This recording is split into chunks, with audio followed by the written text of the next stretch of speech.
You are listening to the Navigating Adult ADHD podcast with your ADHD coach and expert, Zena.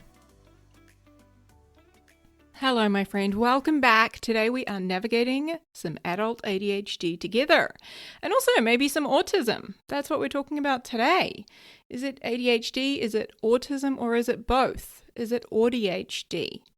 Before we get into that though, I just want to comment on the fact that it is school holidays here. So while it's highly unlikely, there could be some background noise if the boys decide to run up and down the stairs and act like crazy little humans because they are trapped inside today. It's pouring with rain, unfortunately. So we all get a little crazy when we're stuck indoors like this. So anything is possible, but I doubt it. I doubt you're going to hear anything, to be fair. How is it already school holidays? I swear they only just went back. What the heck? OMG. Now, one other thing I just wanted to mention before we dive into this episode today is I have created a couple of really low-cost ADHD resources alongside my friend Logan. Logan has been on a previous episode here on the podcast as well, fellow ADHDer. And I'm going to link to these in the show notes. So we've got two things which I think are really incredible resources right now. So one of them is a workbook full of really practical activities. It's called the Unresolution Workbook. And while it has sort of goal setting in mind, but without it having to be like rigid goals, it's more about various activities that help you get unstuck, better understand your brain, etc. It's very practical. Let's go with it. I was trying to merge practical and colourful together. Practical, colourful, fun resource. And it is like roughly, I want to say 10 or 12 New Zealand dollars. Like it's very minimal cost. But the other one, which I'm so excited and passionate about because the feedback on this has been fucking insane, off the charts, is an AI-based ADHD coach. So this is a coach that we have trained. I have taught it with a lot of the experts that I have learned from, and it is kind of like having access to my brain, but for less than, roughly 20 New Zealand dollars. Like it's so cheap and you've got it forever. So if you wanted to experience some coaching and, price-wise, time-wise, that's not something that you feel is available to you, this is like having an ADHD coach in your pocket, okay? So these two things, I'm going to link to them in the show notes. I think they are incredible resources. We've poured our heart and soul into these, and they're incredibly low cost because we want to try and impact more people with ADHD and help them and give them tools and help them better understand their brains. And we've got more things that we're working on behind the scenes as well, but I just thought I'd mention it if that's something that interests you, okay? Check them out, my friend. So let's talk about it. Have you ever found yourself thinking, hang on, is this still ADHD? Why do I struggle so much with noise, with change, with people, with routines, with food textures, with making eye contact, or needing like lots of downtime, like recovery time? Why is it that I feel like I can really relate to all of the autism content just as much as the ADHD stuff? Am I just overthinking it, or have I missed something really important? Okay. If that's you, my friend, and if you clicked play on this episode, it probably is. You are absolutely not alone. And I totally get it because I have questioned, do I have autism? Did I miss something? So today, that is what we're going to talk about because so many, and I talk to ADHDers all day long, late diagnosed adults with ADHD. So many of them are asking, do you think I might have autism?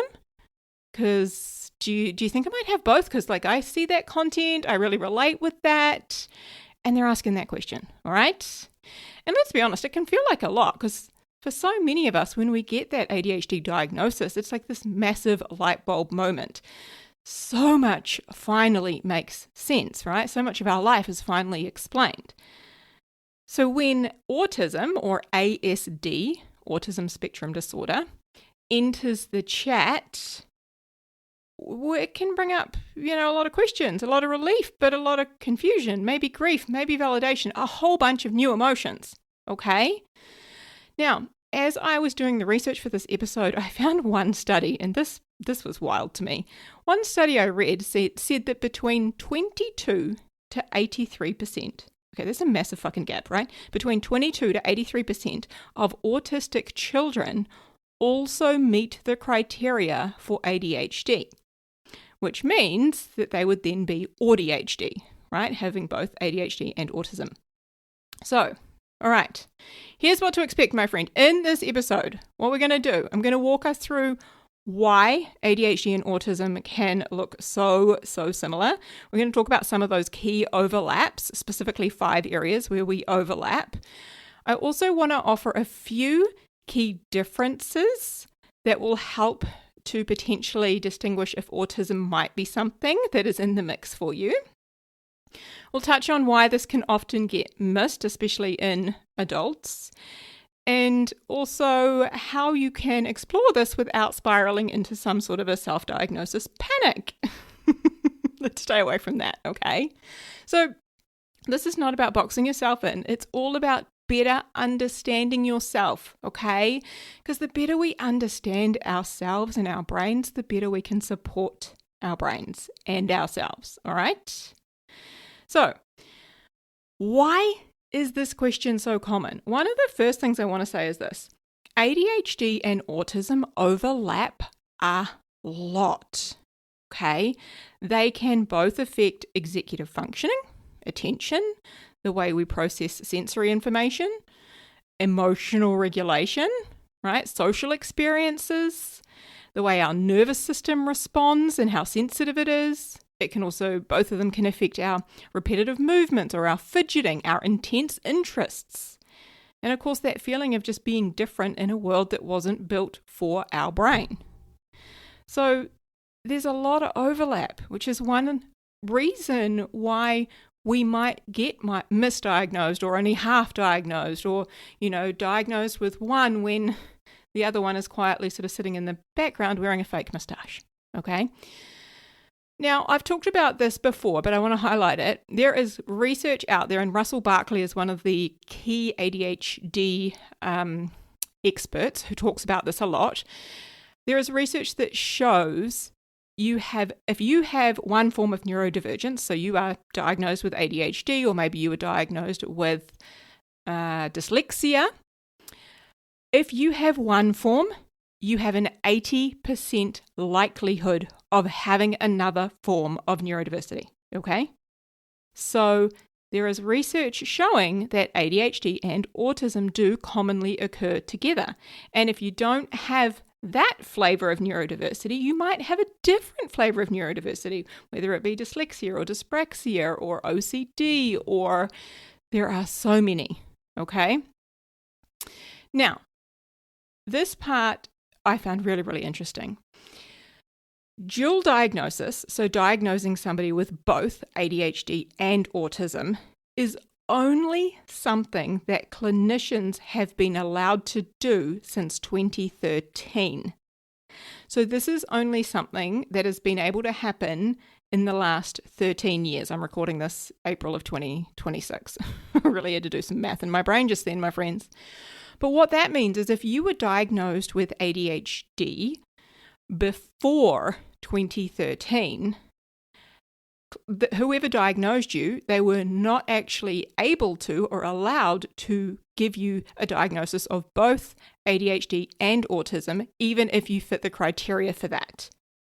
Make sense? Isn't that wild? So now things are different. Although I do have questions, I know here in New Zealand, and there is still a lot of unknown around this, but here in New Zealand, as of February this year, 2026, certain doctors, right, so certain GPs can now diagnose ADHD. Obviously, they have to go through training. It will be a longer appointment, a longer cost. Oh, who knows, right? There's so many questions. Nobody really knows what the heck's going on yet, and we're in April.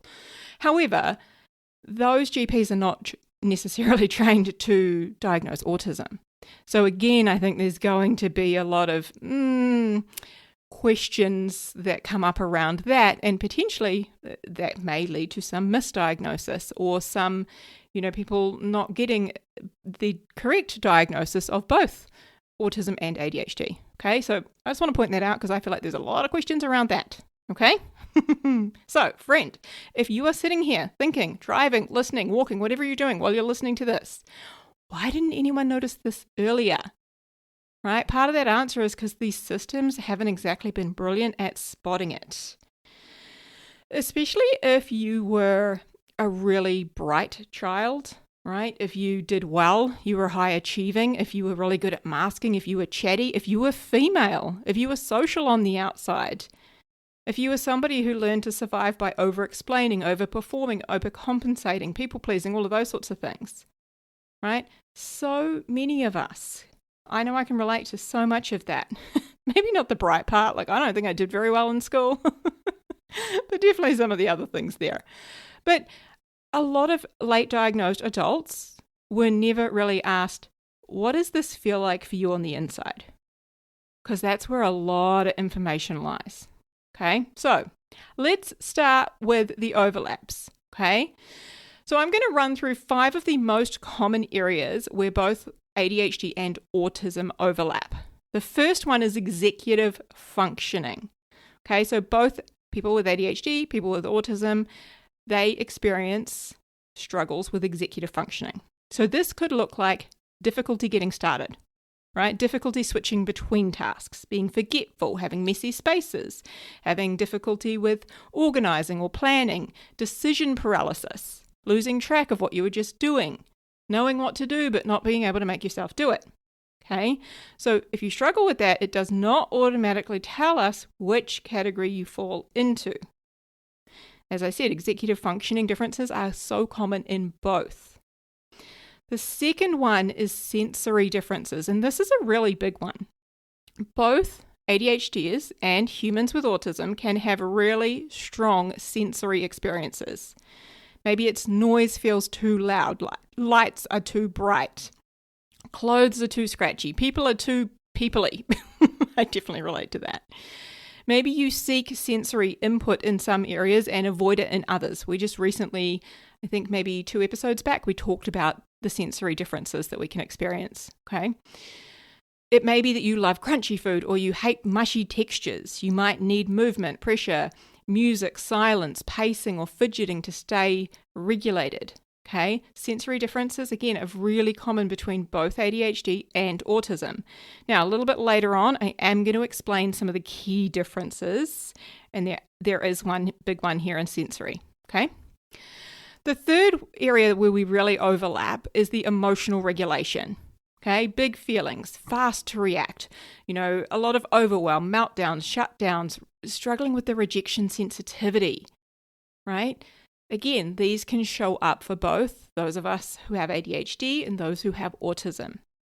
Also, there's differences in interoception. I love talking about this one. It's so fascinating. It's one of our senses, one of the internal body senses, which helps us to understand what our body needs when our body needs it, right? So registering that our bladder is full and that we've got some pressure in our bladder and we need to go pee, or registering that our stomach is kind of tickling and hollow and hungry and that we need to eat, right? These sorts of things. So this difference in interoception, the ability to know what our body needs when it needs it and read the cues and the little signals and sensations that it's giving us, again, is something that shows up between both ADHD and autism. Okay, big overlaps there. So the fourth area is social things, right? The social stuff. So both of us, we can have social struggles. Now, sometimes it's for different reasons. So somebody with ADHD might miss social cues because they're distracted, or they might interrupt because their brain is just going too fast and they don't want to forget, or maybe they overshare because they're excited and they want to connect. Now, an autistic person might be working much, much harder to consciously decode the social cues and understand what that person's saying and what they mean, trying to read the body language, the tone, the subtext, right, the expectations that other person has, trying to manually read all of that. One thing I often see, and I know this is not for all people with autism, is having a real difficulty with understanding sarcasm because they can take things quite literally. And I definitely have a human with autism in my life who really struggles with sarcasm, which is something I was brought up on. My dad is one of the most sarcastic humans I know, so that was instilled in me quite deeply. So I have to be careful when I'm around this person because they can take those things very literally and very personally. Okay? So again, socially wise, like from the outside, the social differences or challenges that we may experience can look similar, but the why underneath is often very different. Okay, we're going to dive a little deeper into this in a minute. So the fifth area where we overlap a lot is with the stimming, fidgeting, the repetitive movement. Okay, so both autism, ADHD, we can move, we can fiddle, we can tap, sway, chew, bounce, repeat songs, pace, doodle, and use movement to either stimulate or regulate. Okay, however, there is one helpful question here. Is this more about releasing energy or getting the dopamine, the stimulation that we're craving? Or is it more about predictability, doing this because it feels very comforting, very safe, doing this repetitive movement or making this repetitive sound, right? Which is more of like a regulation sort of a thing, okay? The reason I ask that question, or I offer you that, is because autistic repetitive behaviors are often more for a soothing, regulating, this feels safe and comforting sort of a reason, okay? Whereas for people with ADHD, that kind of hyperactivity or the fidgeting is more likely to be an impulse or a sort of stimulation seeking, right? We need the variation or the dopamine, that sort of a thing. Again, these can definitely overlap, as we explored recently in a sensory differences episode, but that can sometimes help us to better understand where we may be leaning, okay? So, of course, I know it goes without saying, however, I'm going to say it anyway. My friend, this episode is not here to diagnose you, and this is definitely not medical advice, right? I'm just helping us to explore and answer a question that I get asked a lot.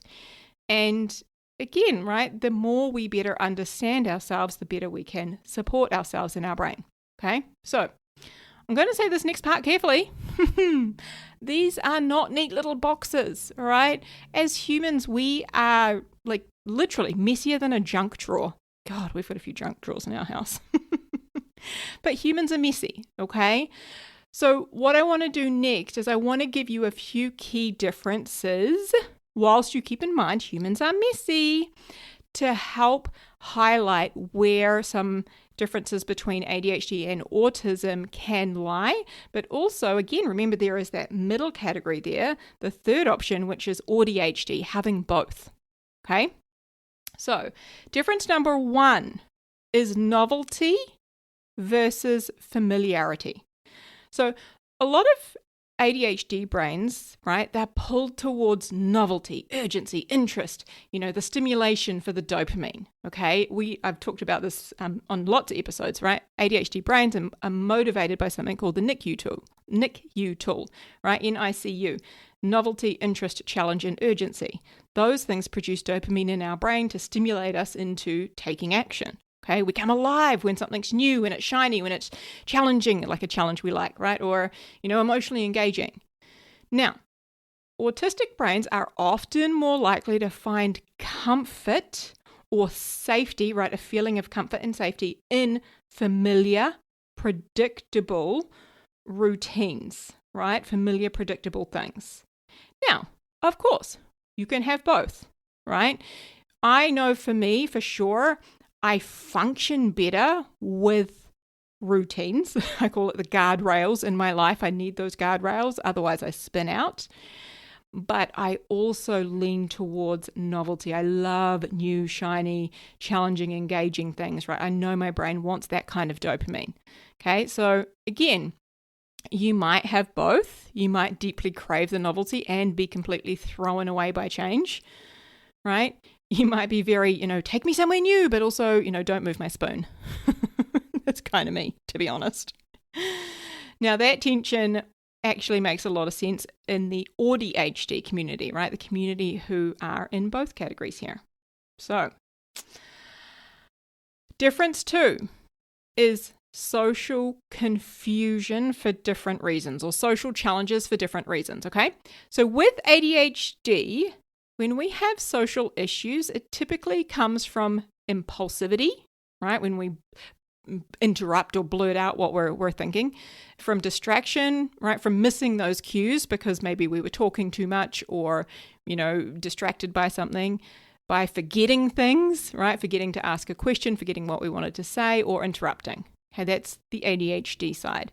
Now, an autistic person may be working much harder to consciously decode social cues, body language, tone, the subtext, right? Reading between the lines, the expectations that the other person has. So from the outside, these things might look really similar, but underneath, again, the why for the social differences or the social challenges we experience are often quite different. Okay, so one reason for this may be something called bottom-up processing. This is really fascinating. Now, this is really common for people with autism. So bottom-up processing means that the brain often takes in the details first, right, and then tries to work out the bigger picture. So instead of instantly going, yep, I totally get the vibe of this conversation, the brain may be noticing the facial expression, the tone, the exact words that were used, the body language, the environment, and then trying to piece each of those individual things together. So an example of this would be if somebody says, I'm fine, but their voice sounds off, their face looks tense, and they answered a bit too quickly. An autistic person may consciously notice all these little pieces and then have to piece it all together to work out what that means. Okay? So again, that's going to be very kind of effortful in the brain, which is why it can make social situations feel like they require a lot of effort, because instead of the brain automatically filling in the blanks, you may be having to manually decode each of these pieces for what's going on. Okay, so if you struggle socially, is it coming more from like that, attention, focus, impulsivity place, or from having to consciously analyze and decode social cues? Really interesting questions there to explore, okay? So one of the third differences is what happens when plans change. Okay, so this can be quite a big reflection question. For people with ADHD, we can absolutely struggle with change. I know I do, and most of the ADHDers that I support do, especially when it creates overwhelm or transition problems or, extra demand on our executive functions, okay? Now, for people with autism, those people are often very affected by unexpected changes, with more stress, more irritability, more anxiety when their routines are disrupted. Okay, so when their routines are disrupted, that can be very challenging and unsettling, very stressful. Now, of course, that doesn't mean that every autistic person loves routine and that every single ADHDer is a spontaneous human, who will go with the flow. But how you respond to the disruption might have some really interesting clues in there. And this is likely going to be something that your psychiatrist or psychologist will ask about if you are exploring diagnosis. Okay? So why is it that late diagnosed adults can miss the autism diagnosis, right? A lot of adults don't realize autism might even be part of the picture because they don't relate to the old stereotypes. We talk about like Rain Man or Sheldon, right? Our boys downstairs, actually, probably what they're watching right now is episodes of Young Sheldon. It's one of their favorite things to watch on I don't know, Disney, Netflix, whatever it's on. But again, that's some of the stereotypical autism people that we sort of think of, right? So often people might think, but you can make eye contact or you're empathetic or you're chatty or you've got friends and you don't line things up in a row or, you're not that good at maths and, so they again have all of these stereotypes in their mind. And honestly, so much of that way of thinking is from these outdated, narrow ideas of what autism is supposed to look like. We had the exact same thing for ADHD, the naughty little boy sitting on the mat at school, constantly disrupting, getting in trouble. And that's such bullshit, right? Those narrow little stereotypes are the reason why so many of us were misdiagnosed, were, undiagnosed, all of these things. And it's the exact same for people with autism, okay?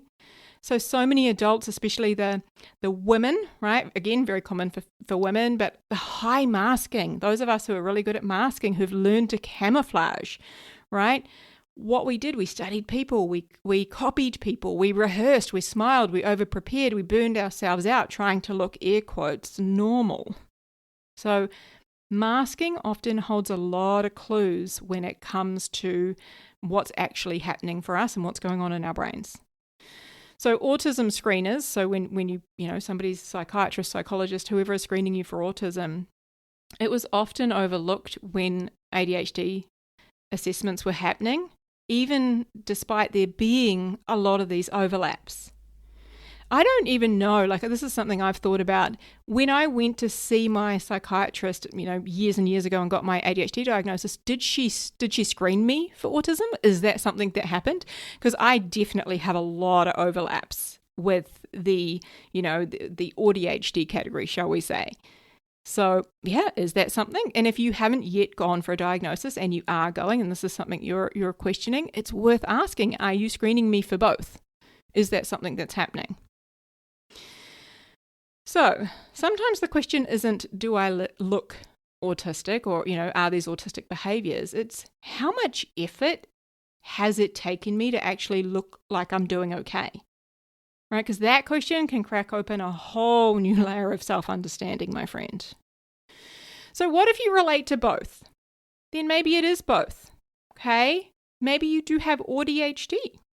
And if that's true, it doesn't cancel your ADHD diagnosis. It may just help to explain the parts of the ADHD, or the parts of you that ADHD alone doesn't fully cover.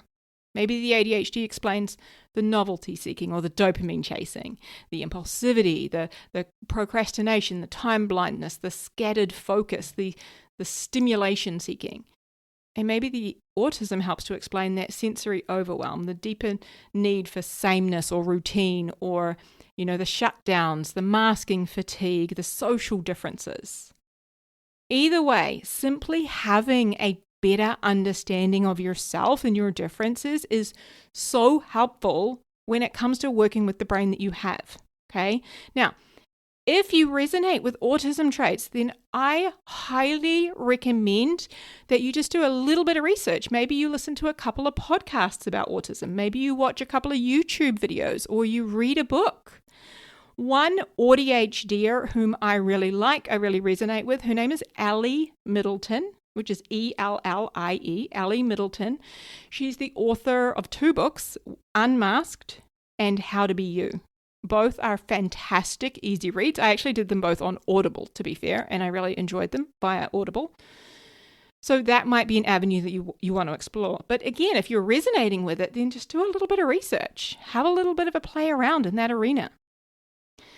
So I wanted to make it super simple, although this isn't simple, but I wanted to offer that ADHD is primarily, not always, but primarily defined by difficulties with inattention, hyperactivity, and impulsivity, okay? Whereas autism, right, ASD, autism spectrum disorder, is characterized by challenges with social communication, restricted interests, and repetitive behaviors. Now, again, you might fall into both categories, which is the ADHD.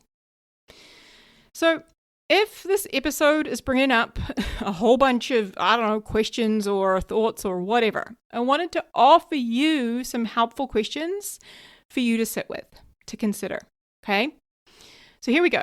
Number 1, do I struggle socially mainly because I miss things, interrupt, forget, or get excited?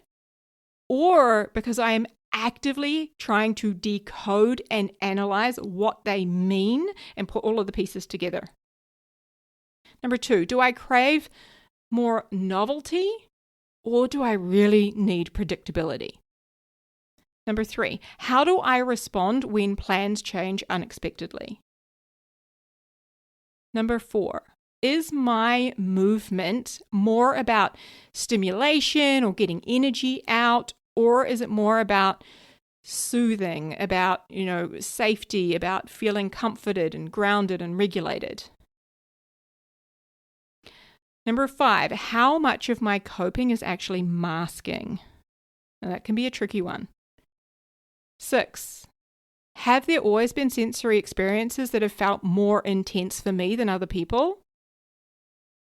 And 7, did my ADHD diagnosis feel like it explained everything, or did it only feel like it explained part of what I'm experiencing? Okay. Now, I don't want you to go diagnosing yourself in a panic spiral at, 1:15 in the morning after you've watched 6 TikTok videos of autism, right? I just want to offer you get a little bit curious. Just learn a little bit more, okay? Again, I want to be clear. This episode is not me trying to diagnose you through your earbuds. It's simply an invitation to understand the overlap, to notice some of the patterns and explore a few helpful questions. Because whether it is ADHD or autism or both, okay, the goal is not to collect labels like, Pokemon cards. The goal is understanding, right? Self-compassion, better support, less shame, more, holy shit, that makes so much sense. Okay? So if your ADHD diagnosis has helped you to finally stop blaming yourself, but there's still a little part of you going, yeah, but something else is missing, something else is going on here, magic. Okay? I hope that this episode is helping you to see a little bit more of what that picture could be. Okay, now remember, we have an 80% likelihood of having another form of neurodiversity. When you've got one, there is more.